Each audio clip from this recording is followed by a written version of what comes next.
ఓం శ్రీ సాయిరామ్. సత్యోపనిషత్ గ్రంథం నుండి కొంత భాగం తెలుసుకుందాం. సాయిరామ్. ప్రశ్న: స్వామి, నేడు చాలామంది ముఖ్యంగా యువకులు కాలాన్ని వృధా చేస్తున్నారు. మీరు సెలవిచ్చినట్లుగా లేజినెస్గా సోమరితనం మితిమీరిపోయింది. ఆ కారణం చేత వనరులు అధికంగా ఉన్నప్పటికీ దేశం పురోగమనం చెందటం లేదు. కాలం వృధా కాకుండా ఏ విధంగా చూసుకోవాలి? దయచేసి కాలం యొక్క ప్రాముఖ్యతను గురించి అలాంటి సోమరులకు తెలపండి స్వామి. బాబా: ఈ దేశంలో దేనికి కొరత లేదు. ఈ దేశంలో లేనిది ప్రపంచంలోనే లేదు. పూర్వం విదేశీయులు ఇక్కడి సిరి సంపదల చేత ఆకర్షితులై ఈ దేశంపై దండయాత్రలు చేసినట్లు చరిత్ర చెబుతున్నది. కానీ ఈనాడు ఈ దేశంలో కాలాన్ని వృధా చేసే సోమరులు అధికమైపోయారు. జీతానికి తగిన పని చేసేవారు చాలా అరుదుగా ఉన్నారు. అనేక మంది వేలకు వేల జీతాలు తీసుకుంటూ పని మాత్రం చాలా తక్కువ చేస్తున్నారు. ఇది దేశ ద్రోహం. కాలం దైవస్వరూపం. నిన్ను కాలం అనుసరించదు, నీవే కాలాన్ని అనుసరించాలి. దైవాన్ని కాలాయ నమః, కాలకాలాయ నమః, కాలాతీతాయ నమః, కాలదర్పణాయ నమః అని వర్ణించారు.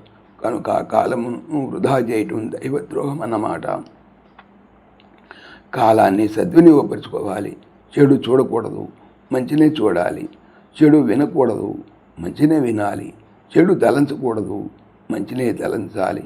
చెడు చేయకూడదు, మంచినే చేయాలి. మంచి చూపులు, మంచి మాటలు, మంచి చేతలు, మంచి ఆలోచనలు, వీటి వలనే కాలం సద్వినియోగం అవుతుంది. కండలు కరిగేటట్లుగా పనిచేస్తే పండు అరిగేటట్లుగా తినవచ్చు. కానీ నాటి యువకులు తిండికి తయారు, పనికి పరారు అన్నట్లుగా ఉన్నారు.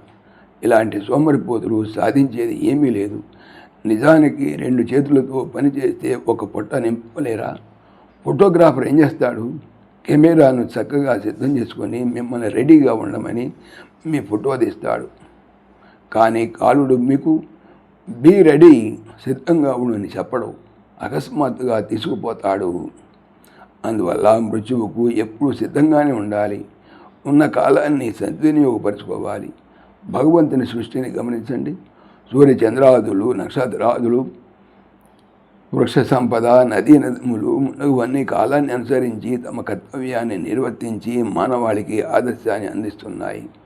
కనుకనే nature is the best teacher అనగా ప్రకృతియే పరమ గురువు అన్నారు.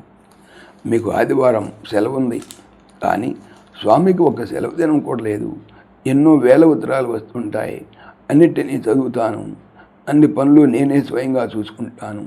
హాస్పిటల్, యూనివర్సిటీ, వాటర్ ప్రాజెక్ట్, ఆశ్రమ నిర్వహణ, అధికారులు, అసంఖ్యాకమైన భక్తులు, ప్రపంచవ్యాప్తమైన సాయి సంస్థలు అన్నిటినీ నేనే చూసుకుంటాను.